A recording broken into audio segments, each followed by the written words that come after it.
humanity's ever done. Now, some people are uncomfortable with that word capitalism. You know, actually came from Karl Marx after all, so maybe with good reason. And if you are, you can think of it as the free enterprise system.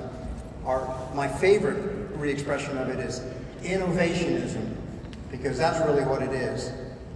Economic freedom results in innovations and progress.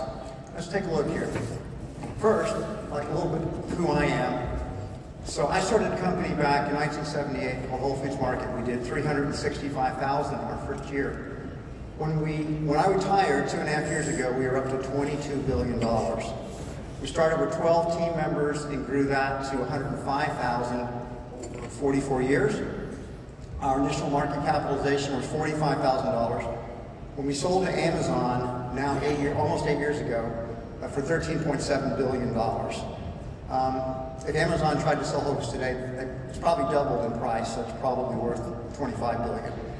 Probably the thing I'm most proud of, though, is that we were named one of the 100 best companies to work for in the United States for 20 consecutive years by Fortune magazine.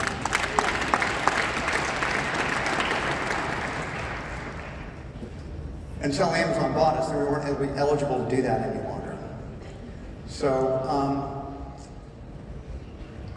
humanity has made just unbelievable progress in the last 250 years. And people take this progress for granted, but they shouldn't, because it's been never occurred, it's unprecedented. And these are the major sources of prosperity. If I had more time up here, I would go over in some depth the importance of each of these. I'm going to focus on economic freedom today, though. So one of my favorite economists, Deidre McCloskey, calls this period of time from about 1750 to current day, of the 275 years, she calls it the Great Enrichment. And you look at this hockey stick. So for about 2,000 years, GDP per capita was stuck at around 800 across the world, with a very much smaller world population. Now we have increased that almost 20 times in the last 250 years, from 800 to over $20,000. But it can sort it out by economic freedom. The more economic freedom a nation has, the more prosperity it creates. And you can see this, that the most free countries have substantially more income per capita. This is the Economic Freedom Index. This one's by Heritage. Fraser Institute in Canada also does one that's very similar. I put this up here partly to show that my country, the United States, which for most of our history probably would have ranked #1 if they had an Economic Freedom Index. And then for many years it ranked #3 behind Hong Kong and Singapore. But in the last 15 years it's fallen all the way down to #25. I put this up because all the Nordic countries now have more economic freedom than the United States. And I want to reclaim the Nordic countries for capitalism, because they've tried to pirate them away to the socialistic point of view. But in fact, the Nordic countries are capitalistic with strong welfare states, but their economic freedom is incredible. The greatest accomplishment of capitalism has not been increasing prosperity, although you might say it's the other side of the coin. It has been its tremendous progress in decreasing global poverty. So the statistics are so amazing that they just have to be shared.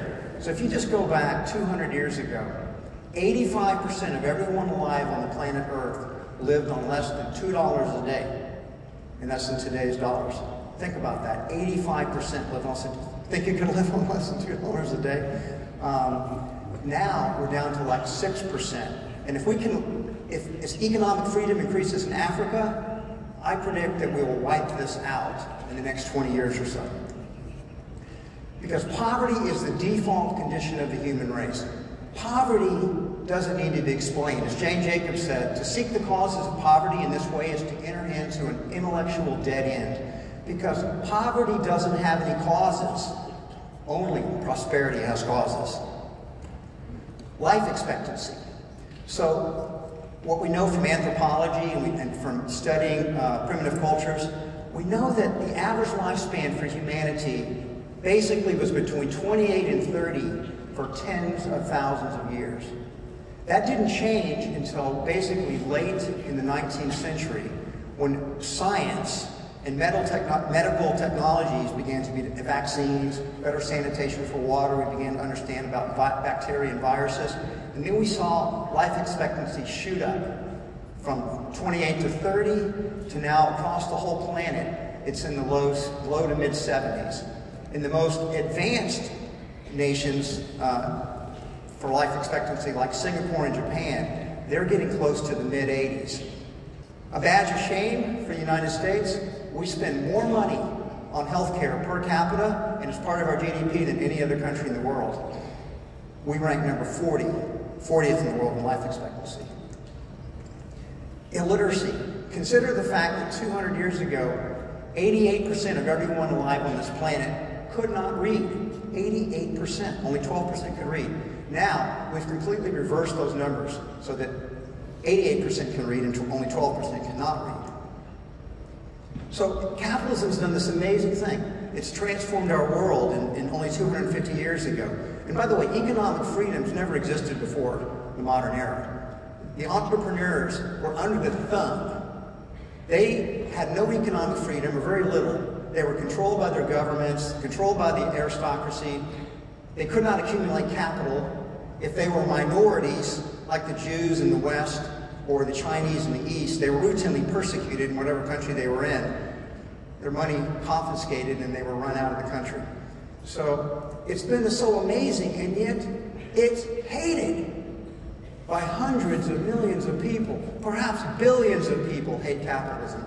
These are polls in the United States, but it's interesting that Americans' confidence in big business is at an all-time historical low. Only 16% have any confidence in big business's motives. Americans believe, 83% believe corporations, the government benefits corporations more than the middle class. Only 2% of investors believe that CEOs, like myself, are very trustworthy.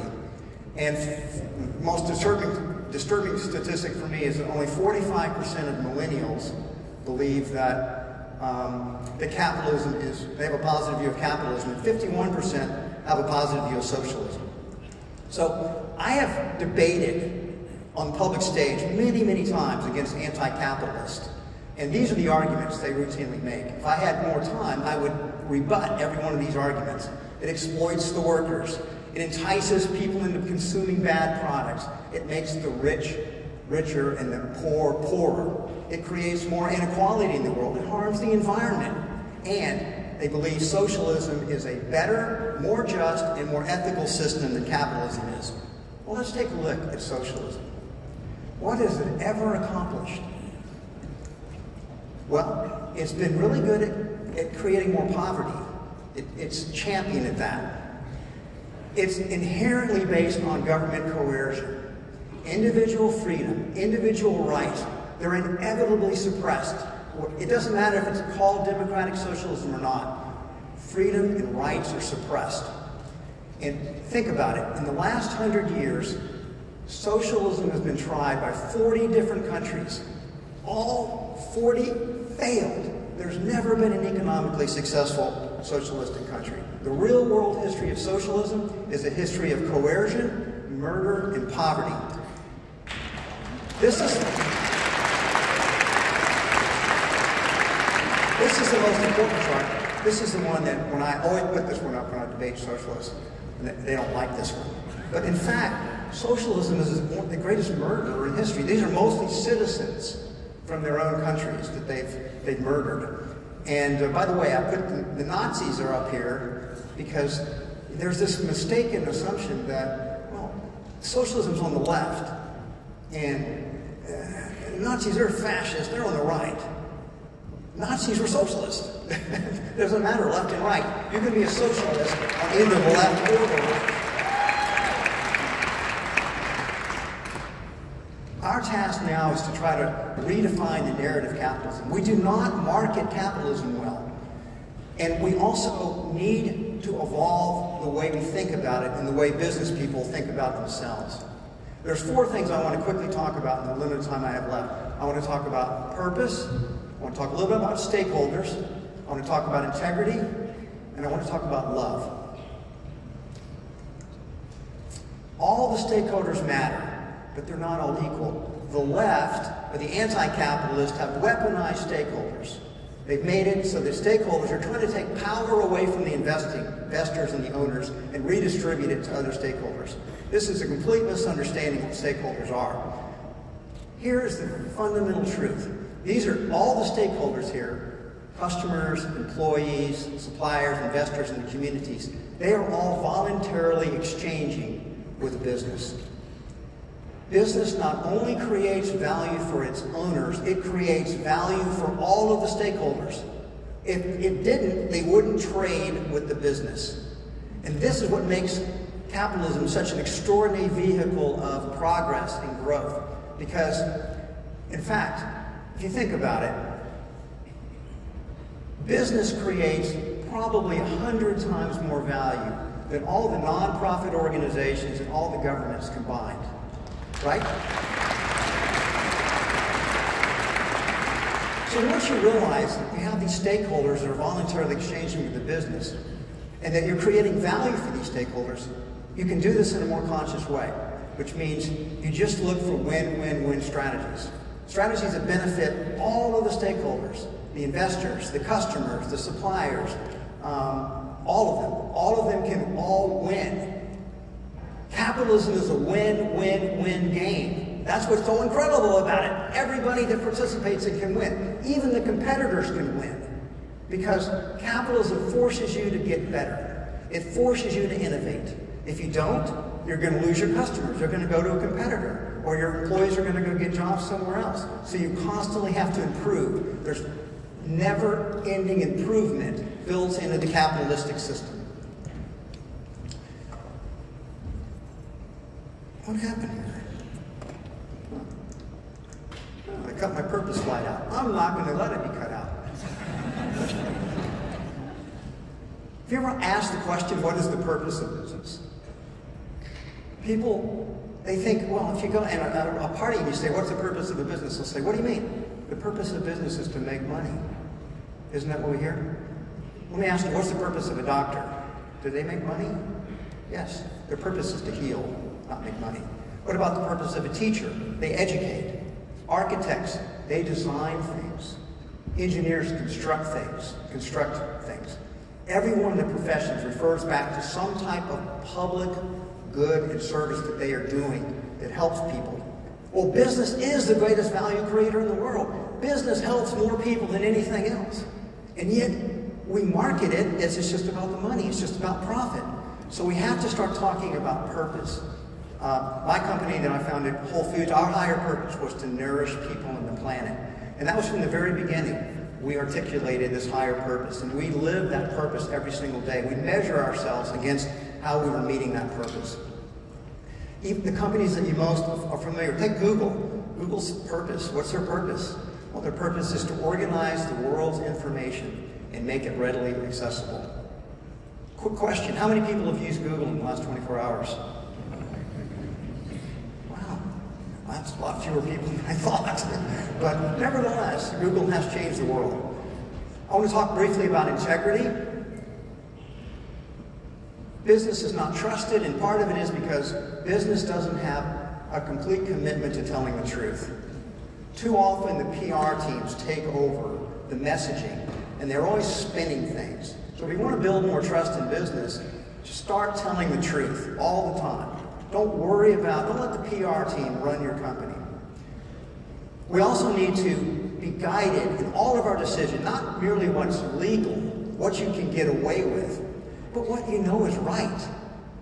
That type of integrity builds trust, it builds loyalty, and it will change slowly over time the narrative about business. And finally, I want to talk about the importance of love. I heard a lot about sacrifice today. I don't want to get into argument about that, but I'm a great believer. I'm a believer in the New Testament. I believe in love. And I believe love is in the corporate closet for the most part. And at least in America it is.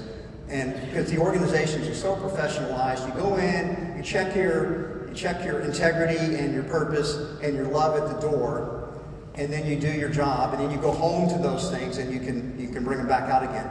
We need to bring love out of the corporate closet. We need it to be something that we do when we leave. We need to leave with love. And I will leave you with this final thought. At Whole Foods, if you want to get more love in your company, if you practice this, I promise you, you'll take love out of the corporate closet. We just do appreciations at the end of every meeting. And I will do an appreciation for one of my friends that's here, so I will try to demonstrate it to you. One of my friends at the art conference is a friend of mine in Austin, Texas, where I live, named John Papola.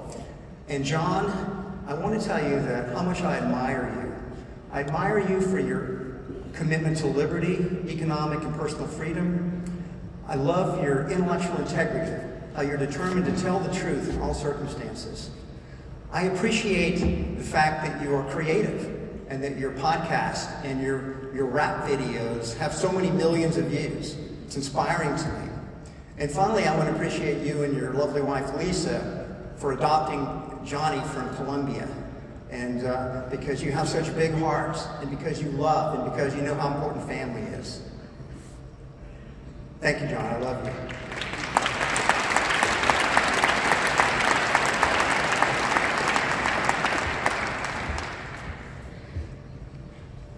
Just imagine if you did that, something like that, and everybody did it voluntarily when you end your meetings. It will transform your organization. Love will be awake in the corporations. I urge you to do this. I want to finally finish by recommending for those of you that want a few books that I think are particularly worth reading about the prosperity of capitalism. I'd start with The Rational Optimism by Matt Ridley, who's here. I also recommend Enlightenment Now by Steven Pinker, which was an incredible book. I also love Superabundance by Marion Tupy and his partner Gail Poole. I recommend these books very much. It's been an honor to be with you, and I look forward to seeing you at the rest of the conference. Thank you.